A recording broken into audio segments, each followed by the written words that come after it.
आज हम आपके साथ एक बहुत ही अशुभ और दुख भरी खबर शेयर करना चाहते हैं और वो खबर ये है, वो समाचार ये है कि अब तक जी न्यूज की टीम के 29 सदस्य कोरोना पॉजिटिव पाए गए हैं।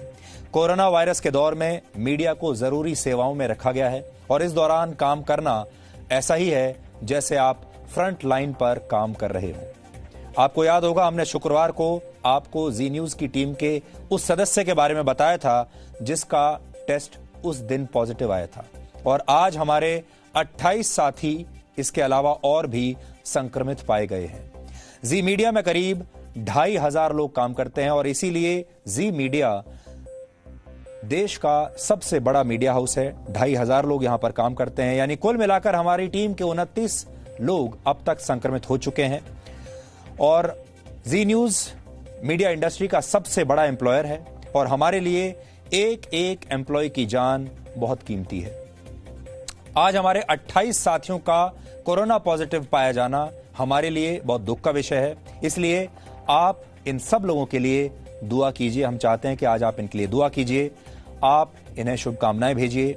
ये जी न्यूज के वो सदस्य हैं जिनके पास देश के करोड़ों लोगों की तरह लॉकडाउन में अपने अपने घरों में रहने का, अपने अपने परिवारों के साथ अपने घरों के अंदर रहने का विकल्प मौजूद था। ये चाहते तो दिन भर टीवी देखते रहते, सोशल मीडिया पर टाइम पास करते, अपने वीडियोस बनाते, व्हाट्सएप पर तरह तरह के जोक शेयर कर सकते थे। ये सब इनके पास था। इनके परिवार वाले भी यही चाहते थे कि ये अपने घरों से ना निकलें, लेकिन ये सब लोग अपने काम को बहुत गंभीरता से लेने वाले लोग हैं और इन्हें अपने कर्तव्य का पूरा एहसास है। इन सब लोगों ने दुनिया के 180 देशों में मौजूद जी न्यूज के करोड़ों दर्शकों के प्रति अपना कर्तव्य निभाया है। आप जानते होंगे, जी न्यूज इस देश का सबसे पुराना न्यूज चैनल है। आपके साथ हमारा यह रिश्ता 25 साल पुराना है। 180 देशों में करोड़ों लोग हमें देखते हैं, हर रोज हमारा इंतजार करते हैं और हम भी हर रोज पूरी मेहनत के साथ, पूरे प्रोफेशनलिज्म के साथ, पूरे जज्बातों के साथ अपने दर्शकों के लिए नई नई खबरें लेकर आते हैं। हम जानते थे एक ना एक दिन ये संक्रमण हमारे बीच जरूर पहुंचेगा, क्योंकि इस लॉकडाउन के दौर में हमारे जो पत्रकार हैं वो लगातार बाहर निकल रहे हैं, हर रोज काम पर आ रहे हैं। हम आज भी जानते हैं कि अभी ये संक्रमण 28 लोगों को हुआ है और आगे चलकर और भी लोगों को हो सकता है। हमारे और भी जो टीम के सदस्य हैं, हो सकता है वो भी इसके शिकार हो जाएं, हो सकता है ये मुझ तक आ जाए, हो सकता है मेरे साथी इस वक्त जो स्टूडियो में यहाँ पर मौजूद हैं, जो हमारे कैमरा पर्सन्स हैं यहाँ पर, या जो टेक्निकल के जो लोग इस समय यहाँ पर इस समय भी मौजूद हैं, उन तक भी ये कोरोना वायरस आ सकता है। तो फिर हम क्या करें? क्या हम डर जाएं, अपने अपने घरों में बैठ जाएं? आपके प्रति हमारा जो कर्तव्य है उसे हम ना निभाएं। हम भी बहुत लोगों की तरह कह सकते हैं कि अब हम काम पर नहीं आएंगे, लेकिन ये जानते हुए भी हमारी टीम का एक एक सदस्य पूरी ईमानदारी से, पूरे पैशन के साथ आपके प्रति, अपने दर्शकों के प्रति अपना कर्तव्य निभा रहा है, क्योंकि हम जानते हैं कि आप हर रोज हमारा इंतजार करते हैं। हम जानते हैं जी न्यूज आप दिन भर देखते हैं, खबरों के मामले में जी न्यूज पर भरोसा करते हैं। ठीक वैसे ही जैसे संक्रमण का शिकार होने के बावजूद हमारे देश के doctors, health workers, paramilitary force के सदस्य और हमारे पुलिस कर्मी अपना फर्ज लगातार निभा रहे हैं। आप सब जानते हैं, और क्योंकि मीडिया भी एसेंशियल सर्विसेज में है, इसलिए हमसे भी ये कहा गया कि हम हर रोज आप तक जरूर पहुंचें। और आपका और हमारा रिश्ता भी ऐसा है कि हम अगर आप तक हर रोज ना पहुंचें, आपसे अगर हर रोज बात ना हो, आपको हर रोज देश की बड़ी बड़ी ताजा खबरें ना दिखा लें, तो हमें भी चैन नहीं पड़ता। अपनी जान से ऊपर अपने कर्तव्य को रखना बहुत मुश्किल विकल्प होता है, लेकिन हमारी टीम का एक एक सदस्य इसी विकल्प को अपना आखिरी और एकमात्र विकल्प मानकर चलता है। इसीलिए मैं आज कहना चाहता हूं आप सबसे कि मुझे अपनी इस टीम पर बहुत फक्र है, उसके प्रोफेशनलिज्म पर बहुत फक्र है। जिस पैशन के साथ काम करती है, जिस जोश के साथ काम करती है, उस पर हमें बहुत फक्र है। शुक्रवार को भी हमने आपको यही बताया था कि इस दौर में मीडिया, पत्रकार होना सबसे खतरनाक पेशा बन गया है। इस दौर में पत्रकार या तो कोरोना वायरस का शिकार हो जाएगा, अगर कोरोना वायरस से बच गया तो हो सकता है उसके खिलाफ एफआईआर दर्ज हो जाए, उसकी कोई खबर कुछ खास लोगों को पसंद ना आए और अगर एफआईआर से भी बच जाए तो फिर विदेशों से धमकियां मिलने लगेंगी, इस देश के अंदर से धमकियां मिलने लगेंगी, जान से मारने की धमकी दी जाएगी और सोशल मीडिया पर आपकी ट्रोलिंग होगी। इसलिए आज के दौर में सबसे खतरनाक पेशा है एक पत्रकार का।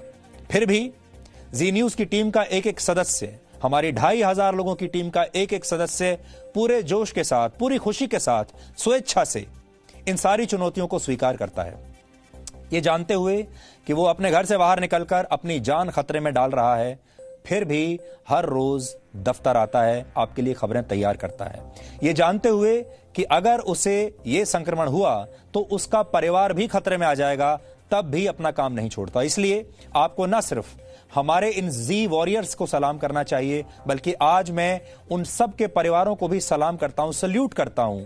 वैसे ही जैसे हम अपने देश के सैनिकों और उनके परिवारों को सल्यूट करते हैं, हम अपनी टीम के एक एक सदस्य और उसके परिवार के लोगों को भी आज सल्यूट करना चाहते हैं, क्योंकि वो अपने सदस्यों को आप सब के लिए उनकी जान खतरे में डालकर हर रोज बाहर भेजते हैं, हर रोज ऐसी असाइनमेंट्स पर भेजते हैं जहां किसी भी समय वो कोरोना वायरस का शिकार हो सकते हैं। हमारी टीम इन तीनों चुनौतियों से संघर्ष कर रही है, जो हमने अभी आपको बताया।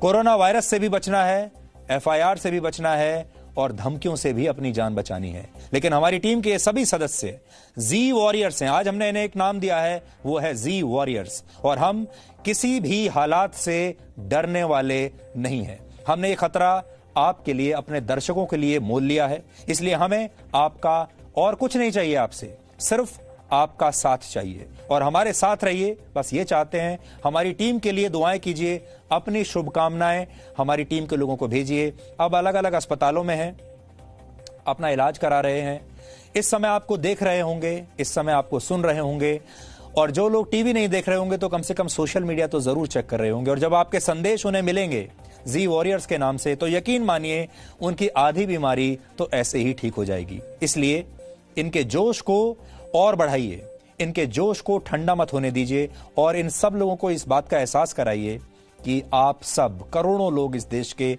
उनके साथ हैं।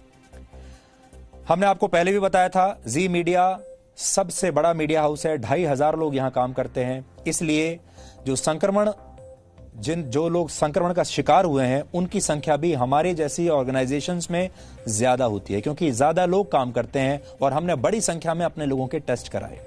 इन सारी कुर्बानियों के बावजूद देश का टुकड़े टुकड़े गैंग हमारे खिलाफ अब भी दुष्प्रचार कर रहा है और सोशल मीडिया पर आज भी जी वॉरियर्स पर वैचारिक पत्थरबाजी हो रही है। आपने देखा होगा, जिस तरह कश्मीर में सेना पर पत्थरबाजी होती है, पत्थरबाजों के समर्थक देश में हमारे डॉक्टर्स और हेल्थ वर्कर्स पर पत्थर फेंकते हैं जब वो एक कुछ खास मोहल्लों में जाते हैं, ठीक वैसे ही आज जी वॉरियर्स के खिलाफ भी सोशल मीडिया पर पत्थरबाजी हो रही है।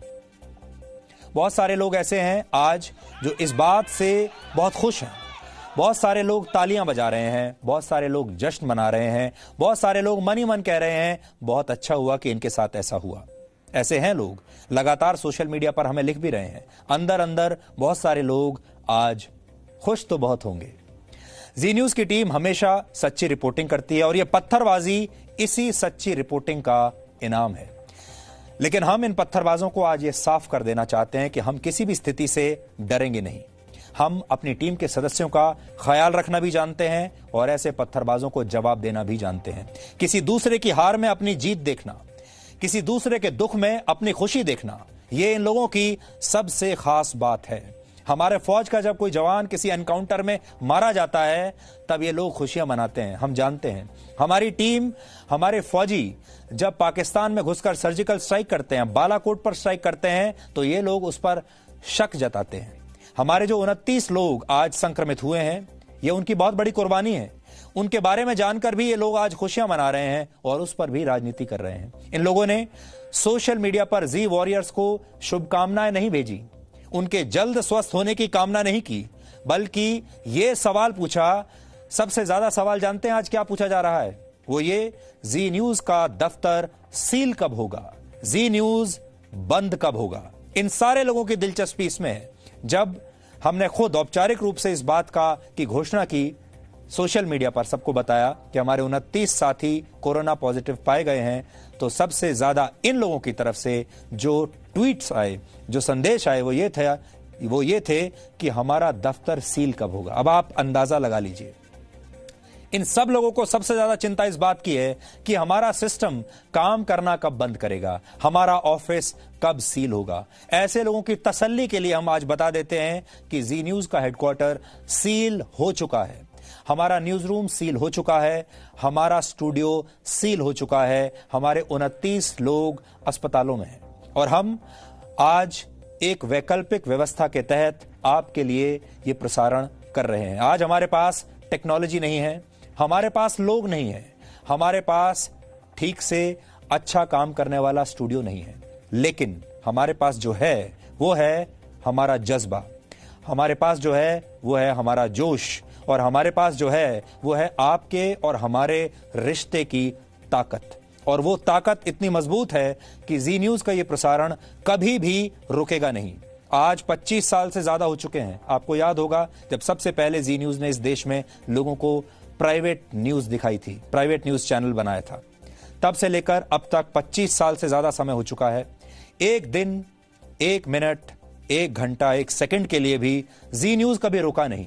और ऐसे सारे लोगों को जानकर बड़ा दुख होगा कि इस सब के बावजूद भी जी न्यूज रुकेगा नहीं, क्योंकि हमारी टीम के जोश में कोई कमी नहीं है। हम इन लोगों को यह भी बता देना चाहते हैं, इस संकट के बावजूद जी न्यूज की टीम के हर सदस्य के मन में उतना ही जोश है जितना पहले था, बल्कि हम ये कहेंगे कि अब उनका जज्बा, उनका जोश और भी ज्यादा हाई है और हम दुगने जोश के साथ आज खबरों का यह प्रसारण कर रहे हैं। हमारे लिए राहत की खबर यह है कि हमारी टीम के जो सदस्य कोरोना पॉजिटिव पाए गए हैं, उनमें से ज्यादातर की हालत बिल्कुल ठीक है, ज्यादातर एसिम्प्टोमेटिक हैं, यानी इनमें कोरोना के कुछ खास लक्षण नहीं हैं। जिनके अंदर कुछ छोटे मोटे लक्षण हैं भी, वो भी बहुत माइल्ड लक्षण हैं। ये हमारे लिए बहुत संतोष का विषय है। ऐसा इसलिए हुआ है क्योंकि हमने बिना समय गंवाए अपने सारे लोगों के कोरोना टेस्ट तुरंत करवाए और जी न्यूज की टीम के बाकी सदस्यों के टेस्ट की प्रक्रिया भी बहुत जल्द ही पूरी कर ली जाएगी। हम पूरी टीम के हर सदस्य का टेस्ट करा रहे हैं। आईसीएमआर भी अब उन लोगों की टेस्टिंग करने की इजाजत दे रहा है जो एसिम्प्टोमेटिक हैं। इसलिए हो सकता है कि आने वाले दिनों में जी न्यूज में आपको और भी कुछ कोरोना पॉजिटिव लोगों की संख्या बढ़ी हुई मिले, हो सकता है, क्योंकि कोरोना वायरस हमारे बीच में इस समय है। मैं नहीं जानता, जहां से मैं आपसे बात कर रहा हूं, हो सकता है मेरे आसपास भी, यहां भी वो संक्रमण आ चुका हो। मेरे पास भी ये विकल्प था और हमारे बाकी साथियों के साथ भी ये विकल्प था कि हम घर से भी ये प्रसारण कर सकते थे, लेकिन हम आप सबको, इस देश को एक संदेश देना चाहते हैं और वो संदेश ये है कि हम डरेंगे नहीं, हम रुकेंगे नहीं, हम इस वायरस का मुकाबला करेंगे। हम भी मानते हैं कि संक्रमित लोगों की पहचान करके उन्हें दूसरों से अलग करना ही इस वायरस से बचने का सबसे अच्छा तरीका है और हम आगे भी ऐसा ही करते रहेंगे। इसलिए उन सारे लोगों को हमने आइसोलेट कर दिया है, क्वारंटीन में भेज दिया है, अलग अलग अस्पतालों में भेज दिया है। उनके जो डायरेक्ट और इनडायरेक्ट कॉन्टैक्ट्स थे उन्हें भी हम आइडेंटिफाई कर रहे हैं, उनके भी कोरोना टेस्ट कराए जाएंगे और आने वाले समय में जो भी हमारी टीम के साथ होगा हम आपके साथ शेयर करते रहेंगे। लेकिन इस समय हमारी टीम की जो संख्या है बहुत कम रह गई है, हमारे जो रिसोर्सेज हैं वो बहुत कम रह गए हैं। आज हमारे पास जो सबसे बड़ी पूंजी है वो है आप और हमारा जोश।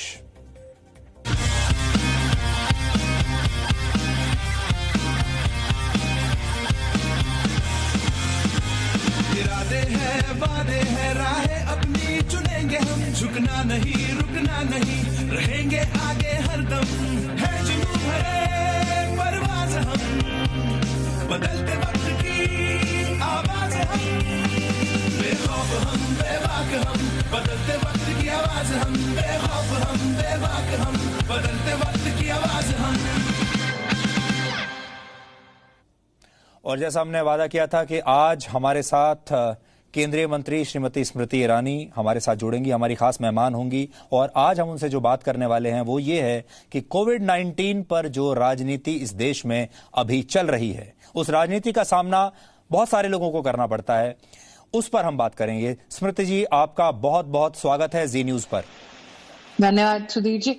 मैंने मेरे इस इंटरैक्शन से पहले आपके कुछ वाक्यों को सुना है, सर्वप्रथम तो जितने भी लोग आपकी ऑर्गेनाइजेशन में संक्रमित हुए हैं, मैं उनके और उनके परिवार के स्वास्थ्य की प्रार्थना करती हूँ, वो जल्द ही स्वस्थ हों, ऐसी मेरी उनके प्रति शुभकामना है। लेकिन मेरा आपसे आग्रह है कि आप एक तरफ अपने जो भी अधिकारीगण हैं उनका टेस्ट करवा रहे हैं, लेकिन उनके परिजन जो उनके साथ रहते हैं या उनका कांटेक्ट ट्रेसिंग जो हो रहा है, उसमें भी आप अगर सक्रिय भूमिका निभाएंगे तो समाज हित में ये कदम होगा। एक आपका वाक्य जो है सुधीर जी मुझे चिंता करवाता है, वो है कि आप अब वर्तमान में जहां से रिकॉर्डिंग कर रहे हैं, आपने कहा कि आपको ये नहीं जानकारी है कि आसपास भी कितने लोग संक्रमित हो चुके हैं। आरोग्य सेतु ऐप, मेरा आपसे विनम्र निवेदन है कि उसको आप डाउनलोड कीजिए, क्योंकि आरोग्य सेतु ऐप का निर्माण ही इस दृष्टि से हुआ है कि नागरिक सचेत रहे, नागरिक के पास ये जानकारी रहे कि जिस वातावरण में वो है अथवा जिस जगह पर वो है वहां पर कोई संक्रमित व्यक्ति तो नहीं है। तो मेरा आग्रह है कि आप त्वरित रूप से आपके ऑर्गेनाइजेशन में और उससे जुड़े सभी लोगों के पास आरोग्य सेतु ऐप डाउनलोड करेंगे तो एक सुरक्षित स्वस्थ ऑर्गेनाइजेशन को चलाने में आपकी सहूलियत होगी। आपने आज मुझे आमंत्रित किया, लेकिन उससे पहले आपका जो रोष था कि कितने लोग आज इस अपेक्षा में बैठे हैं कि संक्रमित जो लोग हैं उनके बारे में सहानुभूति होने की बजाय वो इस आस में बैठे हैं कि कब उनकी कंपनी बंद हो और सबकी नौकरियां जाए। मुझे लगता है ऐसी अमानवीय बातों पर ध्यान ना देते हुए प्रधानमंत्री जी ने स्वयं कहा है कि मीडिया के लोग भी फ्रंटलाइन वॉरियर्स से कम नहीं है। इसलिए आपके माध्यम से मेरी अपील है, चाहे वो जी मीडिया हो या किसी भी मीडिया के पत्रकार हो, कैमरा पर्सन्स हो, या फिर जो साथ में प्रोडक्शन व्हीकल चलाते हैं या फिर ओबी वैन्स चलाते हैं, वो सब संक्रमण से जितना संभव हो बचे और स्वस्थ रहें। अमानवीय बातें जो भी कहते हैं, मुझे लगता है कि उसको आपको नजरअंदाज करना चाहिए, क्योंकि अब तक तो सुधीर जी आपको आदत पड़ी होगी। जी बिल्कुल, ये आपने सही कहा, आदत तो बहुत पड़ चुकी है, लेकिन ऐसे लोगों के बारे में बताना भी जरूरी था।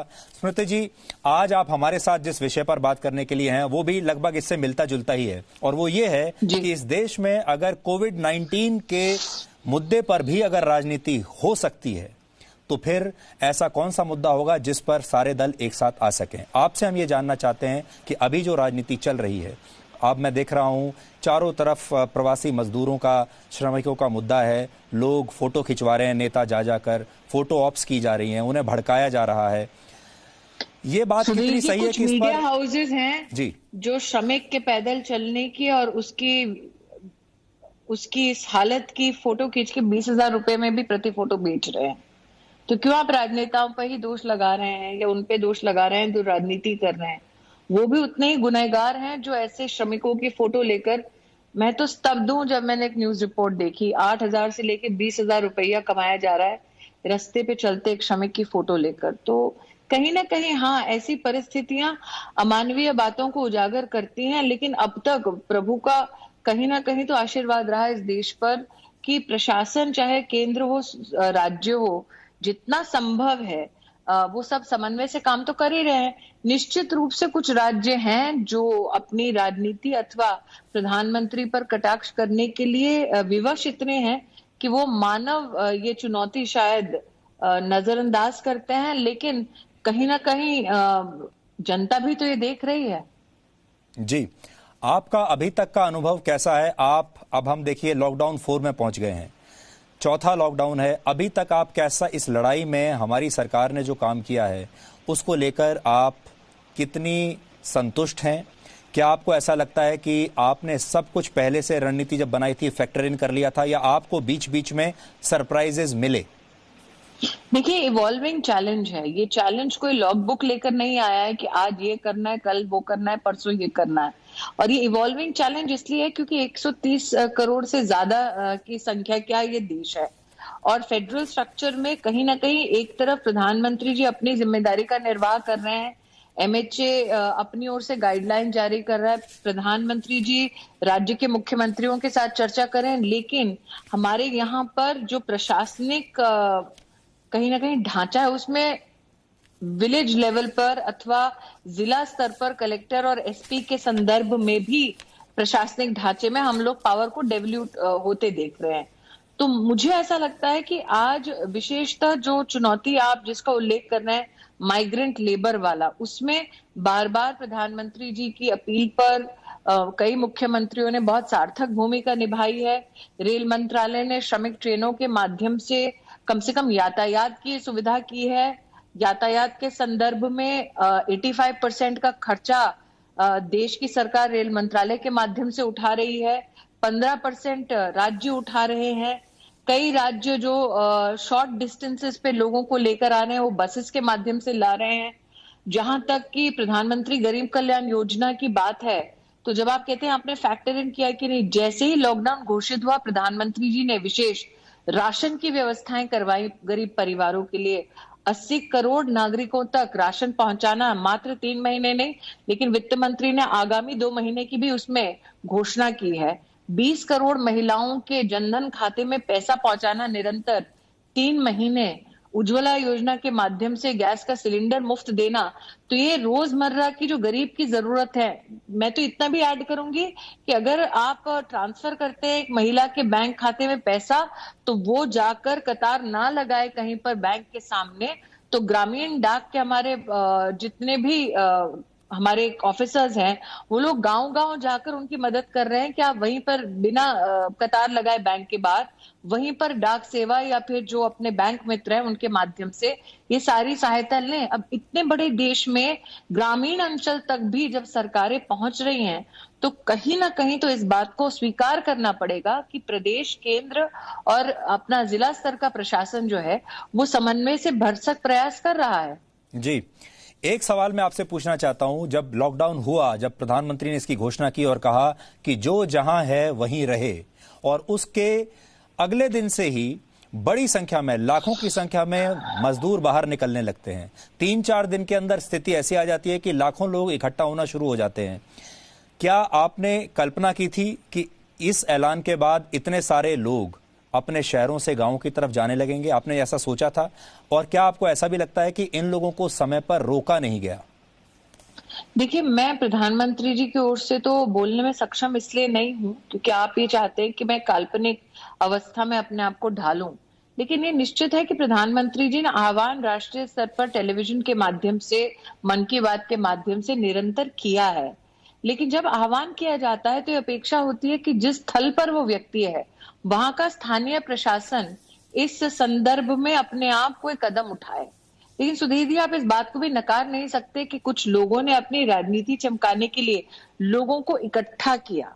कई लोग ऐसे हैं जिन लोगों ने व्हाट्सएप चलाए ताकि भय का माहौल आए। और मैं आभारी हूं कि हमारे आईएनबी डिवीजन के माध्यम से प्रकाश जावड़ेकर जी ने पीआईबी की फैक्ट चेक की पूरी तंत्र को लगाया, ताकि अगर व्हाट्सएप की भी अफवाह है तो भारत सरकार अपने तंत्रों के माध्यम से उसको भी पुष्टि करके जनता को आगाह करे कि आप ऐसी अफवाहों पर मत जाएं। लेकिन स्थानीय प्रशासन की एक बहुत बड़ी भूमिका होती है, और स्थानीय प्रशासन भी कैसे सजग रहे। हमारे सरकार में जो ब्यूरोक्रेटिक एक महकमा है उसके जो मुखिया है वो है कैबिनेट सेक्रेटेरिएट के, हमारे कैबिनेट सेक्रेटरी, वो स्वयं, और फिर health secretary, ministry of home affairs, ये सारे ऑफिसर्स निरंतर प्रदेशों के चीफ सेक्रेटरीज और डिस्ट्रिक्ट मैजिस्ट्रेट, जिसको आप कलेक्टर भी कहते हैं, उनके साथ सतत वार्ता में थे। तो ऐसा कोई दिन नहीं गया जहां पर अगर किसी जिला प्रशासन को या प्रदेश प्रशासन को केंद्र की ओर से कोई मदद चाहिए हो, उस मदद को नकारा गया हो। साथ ही ये भी सत्य है कि जब हम गाइडलाइन 1, 2, 3 जिसका आप उल्लेख कर रहे हैं 4, उसमें भी किस प्रकार की गाइडलाइंस में राहत दी जाए अथवा किस प्रकार की गाइडलाइन में दृढ़ता बढ़ती जाए, कठोरता बढ़ती जाए, उस पर भी राजनीतिक स्तर पे प्रधानमंत्री जी और प्रशासनिक स्तर पर हमारे अफसर जो है वो समन्वय से ही निर्णय ले रहे हैं। तो ऐसा कोई निर्णय नहीं हुआ जिसमें कोई एक अफसर ये कह दे कि हमसे चर्चा करके अथवा हमारी मंजूरी लेकर निर्णय नहीं किया गया। लेकिन सुधीर जी, ये विश्लेषण आज मैं इसलिए कर रही हूं क्योंकि ये सब होने के बाद भी किसी ने बाहर आकर भारत सरकार की ओर से प्रशासनिक ढांचे से तू मैं नहीं की। हमने चुनौतियों को स्वीकार किया, उसके समाधान तक पहुंचाने के लिए हमने सतर्कता से काम किया। लेकिन एक भी ऑफिसर आपको बाहर निकलकर ये बोलता हुआ दिखाई नहीं दिया कि जी हमें इस प्रकार से परेशान किया जा रहा है, क्योंकि इस वक्त हमारा पूरा का पूरा ध्यान जान बचाने में है। क्योंकि प्रधानमंत्री जी ने कहा जान भी जहान भी, कैसे व्यवस्थाओं को सुदृढ़ कर सके, भारत सरकार का पूरा ध्यान उस पर आकृष्ट है। इसलिए मैं बार बार अपील करती हूँ, आज जो जी न्यूज पर जिस प्रकार के हमले की, आप वैचारिक हमले की बात कर रहे हैं, होगा ये। आप भी जानते थे कि आपने जब ऐसा स्टैंड लिया है कि आप निडर पत्रकारिता करेंगे, तो आपको भी इस बात का अंदाजा हुआ होगा और बार बार दिलाया गया होगा। और आप क्या, बहुत ऐसे पत्रकार हैं जो इन प्रकार के लोगों के खिलाफ अपनी मुहिम चलाते हैं, उनको उसका खामियाजा भरना पड़ता है, फिर भी आप करते हैं। जी। तो जब आप ये जानते हैं तो कृपा करके कम से कम आरोग्य सेतु ऐप डाउनलोड कीजिए। जिन लोगों को आपने संक्रमित पाया है उनके परिवार के स्वास्थ्य की पुष्टि करवाइए, क्योंकि जो पत्थर मारने हैं वो मारने वाले हैं, उनको घर बनाना नहीं आता। जी, आप राष्ट्र बनाना नहीं आता। जी। हमें आता है, कम से कम हम अपने लक्ष्य को ओझल होने ना दें। जी बिल्कुल स्मृति जी, आप बिल्कुल सही कह रही हैं। और जो आपने कहा, वैसे तो हमारी टीम में सबके पास आरोग्य सेतु ऐप हमने लिया हुआ है। उसका जो भी हमें उसकी तरफ से जो वो इशारे हमें भेजता है, जो बताता है, उसको भी हम लगातार फॉलो कर रहे हैं। लेकिन अब जो सबसे बड़ा सवाल अब इस सरकार पर उठाया जा रहा है वो है जो 20 लाख करोड़ की जो आर्थिक पैकेज जो दिया गया है, अब उस पर भी सवाल उठ रहे हैं बहुत सारे लोगों का। मसलन सोनिया गांधी ने पहले कहा कि ये किराया इन सब मजदूरों का हम दे देंगे, और ये एक भ्रम फैलाया गया कि पैसा वो दे रहे हैं। मुझे एक सेकंड सुधीर जी, आप मुझे गणित समझाइए। शायद मुझे तो कांग्रेस अनपढ़ कहती है। 85% दे रही है भारत सरकार, 15% दे रही है कि प्रदेश की सरकार, तो सोनिया गांधी क्या दे रही है? बट आपको याद है शोले का वो सीन जिसमें असरानी कहता है आधे इधर जाओ आधे उधर जाओ, बाकी जो बच्चे मेरे पीछे आओ। जी, मतलब ये वही हाल हो गया। तो जब आप इस प्रकार की राजनीति करते हैं तो थोड़ा तो सोच लीजिए कि जनता ने सुन लिया है राज्यों को, केंद्र की सरकार को इस प्रकार की घोषणा करते हुए। जी, अब मैं जो राहुल गांधी का लेटेस्ट बयान सुन रहा हूं वो ये है, वो फोटो तो खिंचवा ही रहे हैं मजदूरों के साथ जाके फुटपाथ पर बैठ के। नहीं, उनका हक है। देखिए, ये पहली बार किया है क्या राहुल गांधी ने? जी, आप जो इतना उत्तेजित हो रहे हैं सुधीर जी, इन्होंने तो अमेठी में अंग्रेजों को बिठा दिया था झोपड़ी में। वो झोपड़ी वाली की किस्मत नहीं बदली, अपनी किस्मत बदलने के लिए फोटो खींच रहे थे। तो आप इतना उत्तेजित क्यों हो रहे हैं? अब इनकी फितरत से आप भली भांति परिचित है। आपको शायद अपेक्षा रही होगी कि इतनी बड़ी महामारी में कम से कम वो बाज आएंगे। तो कहीं ना कहीं हमें सोचना चाहिए कि हमने इंसानियत की अपेक्षा की, क्यों करते हैं आप? तो स्मृति जी, अब जो हमारा विपक्ष है वो लोगों को ये उम्मीद बंधा रहा है कि सरकार को कैश दे देना चाहिए, कैश ट्रांसफर कर देना चाहिए। देखिए, मेरे एक बहुत ही सीनियर लीडर ने कहा था कि इनको कैश में हमेशा अपने लिए कट दिखता है।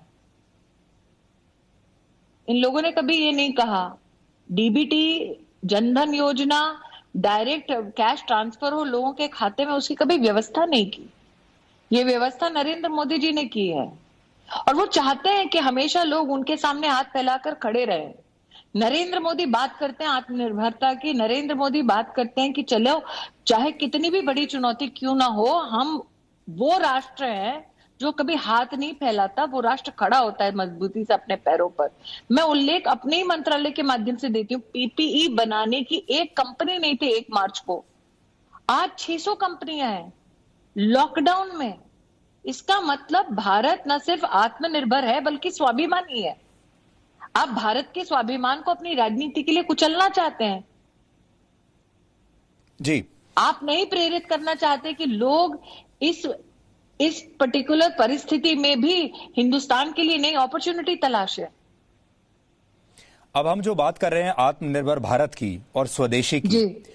क्या आपको लगता है कि हम उस स्टेज में अभी हैं जहां हम पूरी तरीके से आत्मनिर्भर हो सकते हैं, स्वदेशी सामान खरीद के हमारा काम चल सकता है, जबकि हमें चीन से आए सामान की इतनी आदत पड़ चुकी है? स्वदेशी का मतलब क्या कि एक इंटरनेशनली रिनाउंड ऑर्गेनाइजेशन WHO आपको बोलती है कि ये साइंटिफिक तकनीकी इसकी स्पेसिफिकेशन है। फिर हिंदुस्तान के साइंटिस्ट, हिंदुस्तान के मैन्युफैक्चरर्स कहते हैं कि ठीक है, तुमने अंतरराष्ट्रीय स्तर का मापदंड दिया हमको, हम स्वयं एक एक करके तिनका जोड़ के हम बनाते हैं एक प्रोडक्ट, वो स्वदेशी है। लेकिन साथ ही आज जब आप कह रहे हैं कि क्या ये संभव है, इस संभावना को मैंने आपके सम्मुख अभी बोला कि 600 कंपनियां मार्च के महीने में थी नहीं। मैं कांग्रेस को आज चुनौती देती हूं, ऐसा कोई चुनौती भरा काल वो बता दे 70 साल की आजादी में जहां पर 600 कंपनियां लैब सर्टिफाइड हुई हों, जो चीज हिंदुस्तान में बनती ना हो वो 2 महीने में दिन का उसका 4.5 लाख से ज्यादा प्रोडक्शन हो। एक ऐसा उदाहरण दे दें। जी स्मृति जी, आजकल चीन के खिलाफ एक बड़ा पब्लिक सेंटिमेंट है पूरी दुनिया में कि चीन से जो कंपनियां हैं वो बाहर निकल जाएं, और वैसे भी चीन के खिलाफ एक सेंटिमेंट बन रहा है।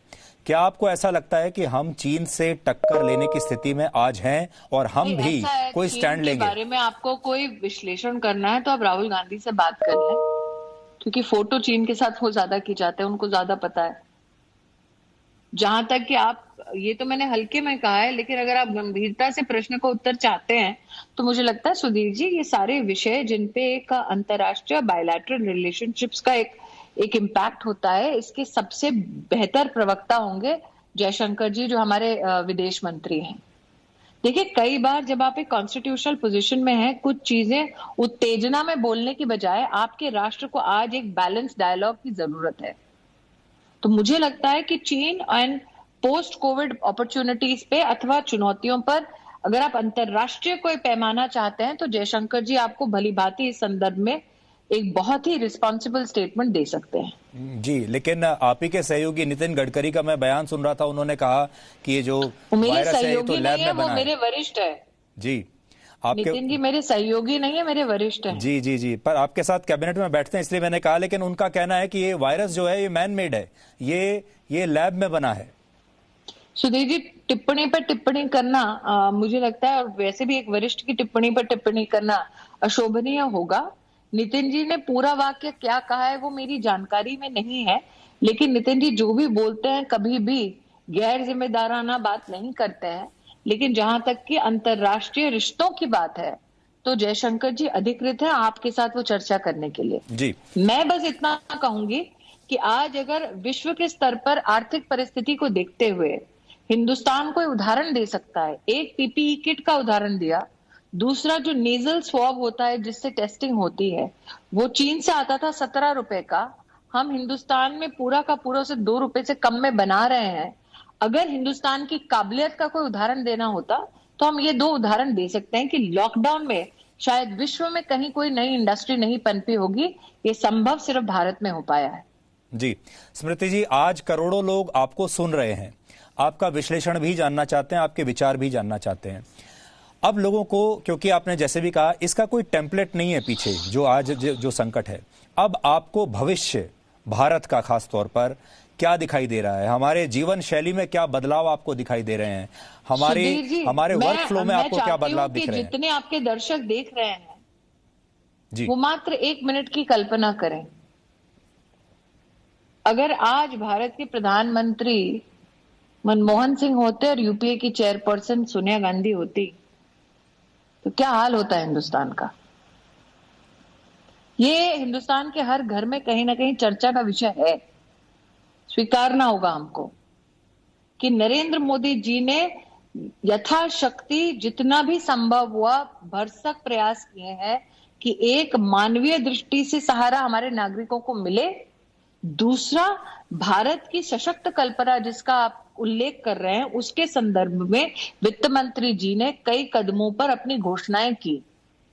भारत के इतिहास में पहली बार ऐसा हुआ है 3 लाख करोड़ की बैंक गारंटी भारत सरकार दे रही है, 45 लाख यूनिट्स के लिए वो घोषणा हुई है, कभी नहीं हुआ ये।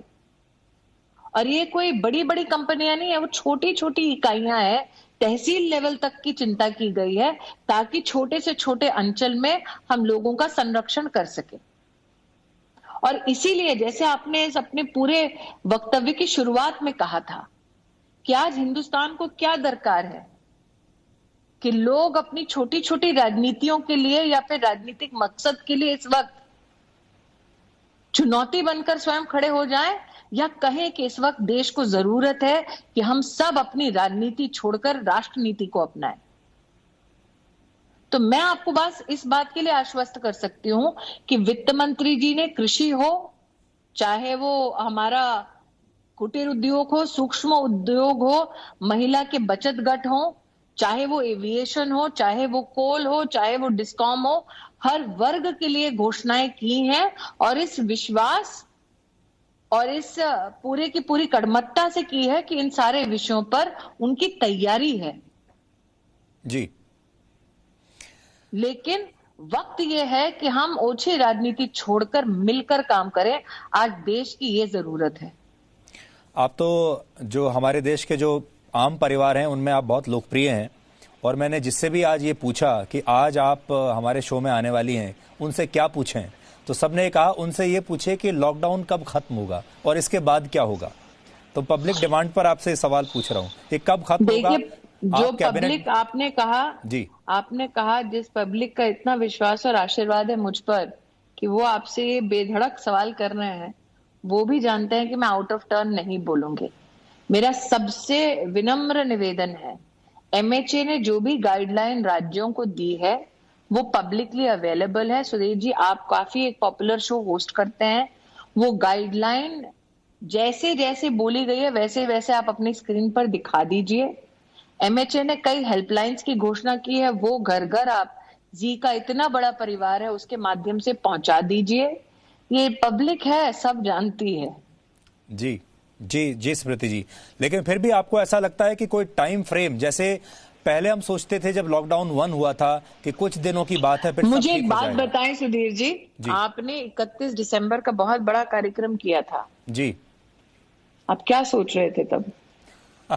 जो सोचा था वैसा हुआ नहीं बिल्कुल। तो मैं इसलिए कह रही हूँ ये एक इवॉल्विंग सिचुएशन है और सरकारों की जिम्मेदारी है कि इवॉल्विंग सिचुएशन के आधार पर, धरातल की जो हकीकत है उसके आधार पर जो अपना स्थानीय प्रशासन है वो निर्णय ले।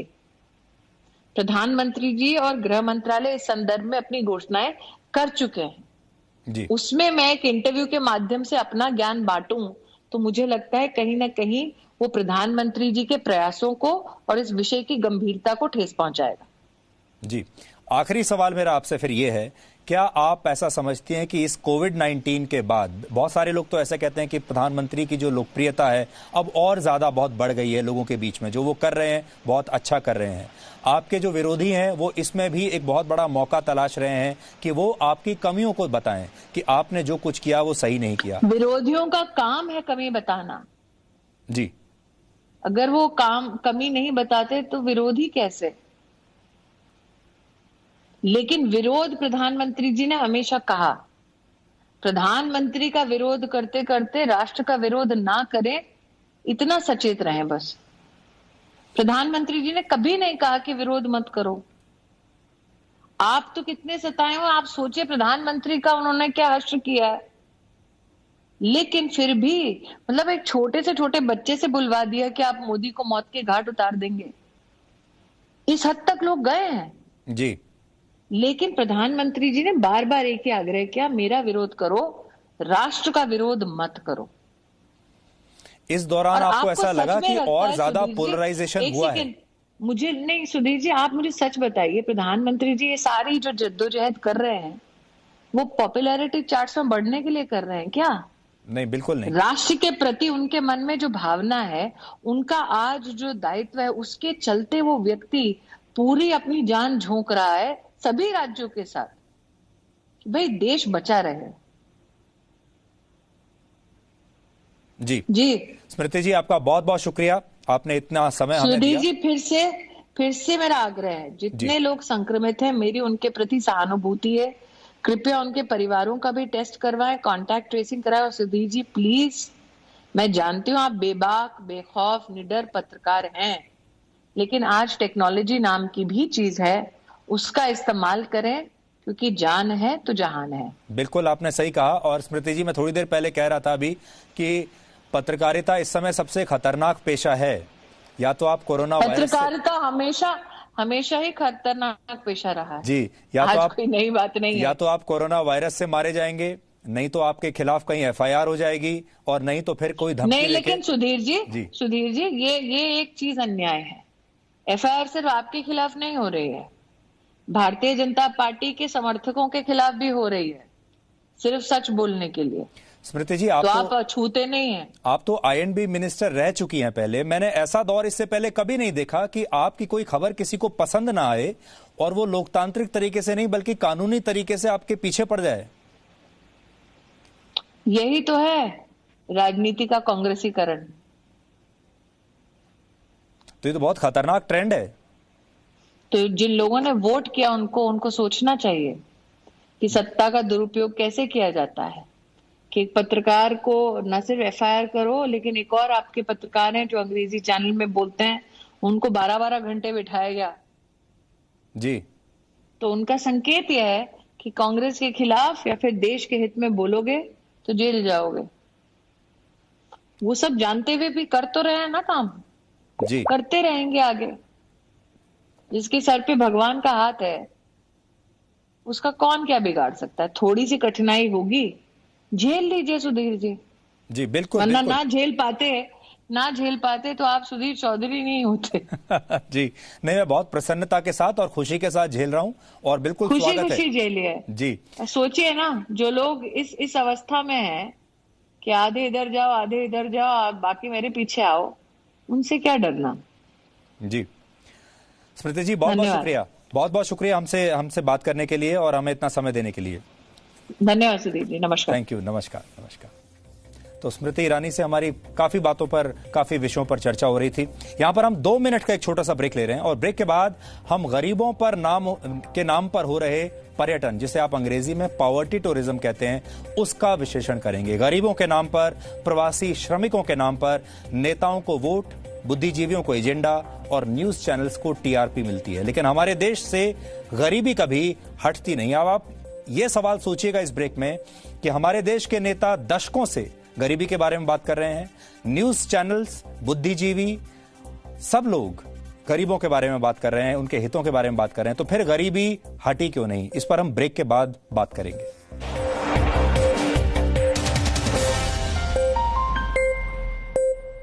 सुपर शक्ति TMT की ओर से No signal, no worry. Presenting Z News app with live TV, latest updates and expert opinion. Available on Google Play and App Store. Download it now.